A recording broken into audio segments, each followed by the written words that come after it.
Welcome to MMAPlay365. I'm Newsome, and I'm here to give you a Base AI recap from our UFC prediction software from last weekend's event in Brazil at UFC Sao Paulo. Now, we lost a lot of fights for this event, both the day before at the weigh-ins, we lost one on the night as well, but then there was also the draw, and of course, with Base AI, it doesn't predict draws for obvious reasons, so from a win-loss perspective, there was only 8 completed fights. Base AI got 5 correct out of those 8, which I believe is around 63%. So yeah, unfortunately, like I say, we lost the Rodolfo Vieira Armen Petrosian fight on the night due to Petrosian's illness. There was the draw between Rinat Fakhretdinov and Zaleski dos Santos, and then the day before we lost the Daniel Marcos fight with Victor Hugo along with Ishmael Bonfim and Vince Pichel as well. So it wasn't a full event like we normally like, but look, there's 4 fights that I'm going to run over from the AI perspective, talk about where the value was, the implied odds probability, what the odds were at the book is, a bit of an education piece here and there as well. So yeah, for those that are interested in AI and in AI for MMA and the UFC, then this is perfect for you. And I'll start with Vitor Petrino versus Modestas Bukauskas. Now, I actually bet Modestas Bukauskas. I think I bet him at plus 240. I believe the line was off. It did come in, so I did get some closing line value. But, of course, CLV doesn't win your bets, but, of course, it makes you make good bets. So, yeah, Vitor Petrino versus Bukauskas. Actually, the AI was very heavy on Vitor Petrino here at 71%. So, at 71%, Base AI was saying that Petrino should have rightly been minus 245. Now, depending on when you bet Petrino, because Petrino was anywhere from minus 275, he did come down to minus 190, went back up again to about minus 225, minus 250. So there was a lot of fluctuation with Petrino's line. Of course, if you'd got him down at minus 190, then you'd have got value from Base AI 71%. If you looked at betting him at like minus 250 or up at minus 275, then of course there was no value there. So yeah, it all depends on where and when you hit Petrino in regards to playing him at the book, is depending on where the value is. Now, we're going to go one step further because Petrino to win inside the distance, so this is your knockout KO plus your submission percentages added together, you get 55%. So Base AI at 55% was saying that Petrino to win inside the distance should be minus 122 at the bookies. But you take that to the bookies and you get him a pick'em line at minus 110.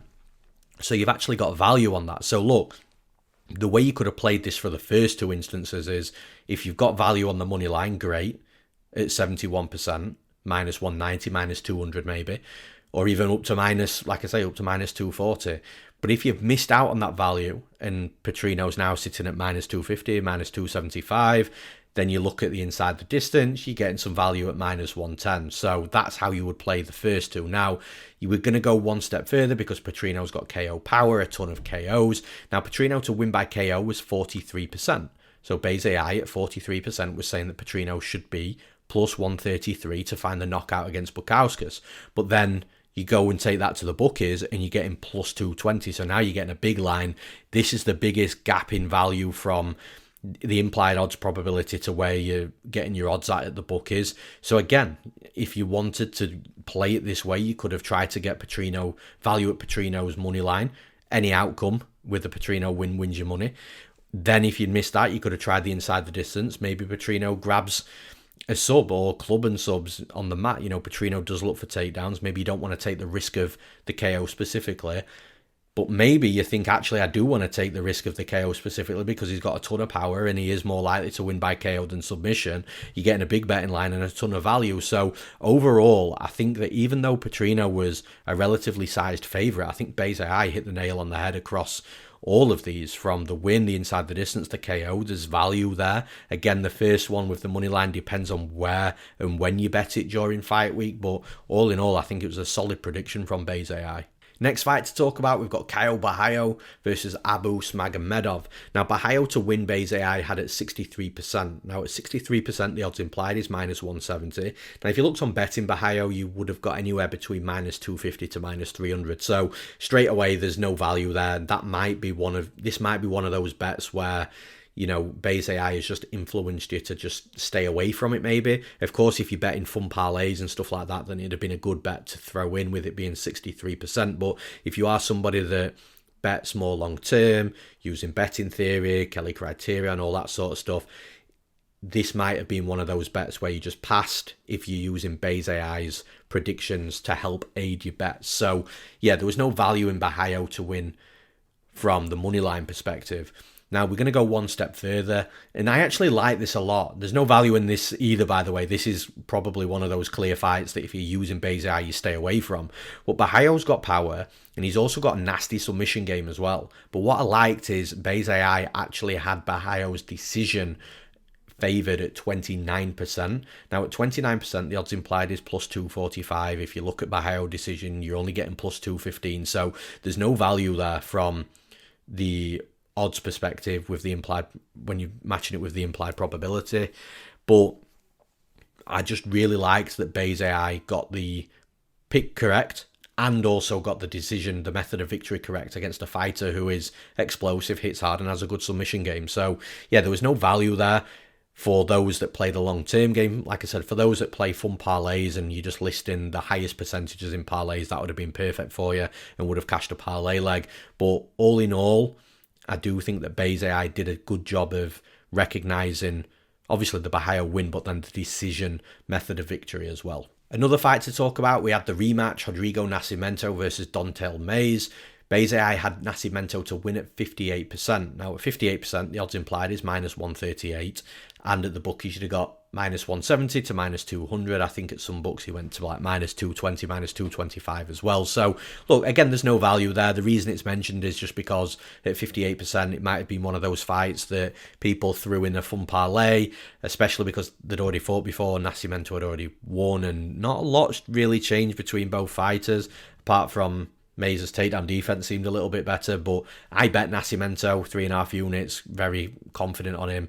Now, the one thing that Bayes AI didn't get right was the method of victory. Bayes AI liked the submission, but so did I. I thought Nascimento was going to take him down and submit him again. But of course, Nascimento came out looking great from a striking perspective and won a decision.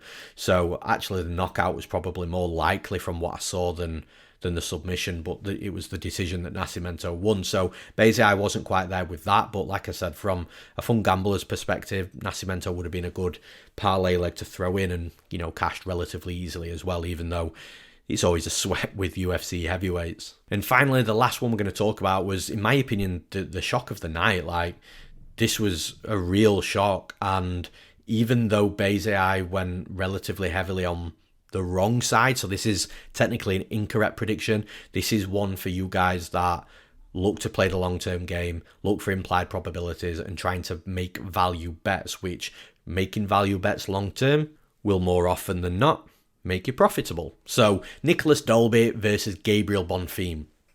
Dalby to win, Bayes AI had at 39%.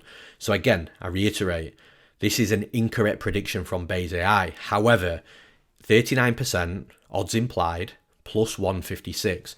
So Bayes AI is saying, look, Gabriel Bonfim should be favoured. Dalby should be the underdog, but Dalby should only be a plus 156 underdog. Dalby went in at plus 450. So there's an insane amount of value there. So again, sometimes you just got to keep an open mind, because looking at Dalby to win at 39%, you might have thought, do you know what, Bonfim's the hype prospect. And listen, I still think he is a hyped prospect. I think this is a fight he's going to learn a lot from and come back better. But, you know, you might have sat there and thought, Bonfim's a hyped prospect. Dalby's been put in there in Brazil as a fighter to make Bonfim A, look good, and B, get a win. But then Dalby, you know, at 39%, it's just not something that's attractive for you. But again, if you're looking for value and finding value plays, at 39%, with the implied odds at plus 156 and you're getting plus 450 at the bookies, that's a bet that if you're using Bayes AI, you should be making. And it's also a cash ticket. You just cashed a plus 450 ticket, which is insane. I was absolutely buzzing when I cashed Bobby Green at plus 300 against Grant Dawson. Plus 450, you know, that would have made for a very good night for you and your missus, I'm sure.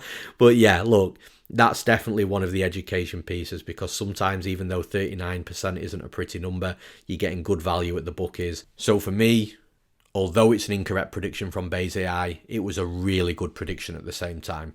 And that's all we've got for this recap from UFC Sao Paulo. We've got a monster card coming up this week at UFC 295 on Saturday. The predictions have started to be loaded into the site. I believe they'll be completed tomorrow, which tomorrow from when I'm recording right now is Tuesday.